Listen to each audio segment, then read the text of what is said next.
Madame la Présidente, Mesdames et Messieurs les rapporteurs, mes chers collègues, nous pensons qu'il faut augmenter le nombre d'intervenants sociaux en commissariat et en gendarmerie. Aussi, nous demandons que cette possibilité soit étudiée par un rapport. Nous le réaffirmons, ces intervenants sont essentiels dans la lutte contre les violences conjugales et dans l'accompagnement des victimes. Mais ils ne seront que 600 d'ici 2025 pour 670 commissariats et 3400 brigades de gendarmerie. Un rapport pourrait aisément démontrer que le compte n'y est pas, car ces intervenants constituent un rouage clé et qui permet une meilleure prise en charge des victimes, en participant à la prévention, en détectant les situations de violence et en participant à l'accompagnement des victimes, pour leur démarche, pour leur hébergement, pour leur suivi médical. Nous avons par exemple en tête cet exemple de cette femme qui s'était rendue au commissariat de Blois, qui n'avait pas pu porter plainte et qui avait été retrouvée inconsciente dans le hall de son immeuble.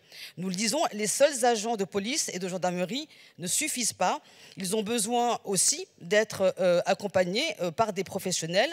De nombreuses victimes avaient, sous le hashtag double peine, fait part d'une très grande difficulté à être entendues, prises au sérieux et accompagnées dans leur démarche quand elles viennent déposer plainte pour des cas de violence.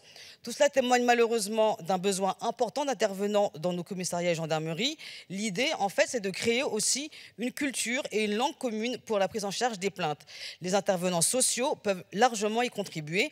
Mes chers collègues, saisissons-nous de cette proposition de loi pour renforcer au maximum l'accompagnement des victimes en généralisant ces permanences. C'est pourquoi nous vous invitons à voter pour cette demande de rapport.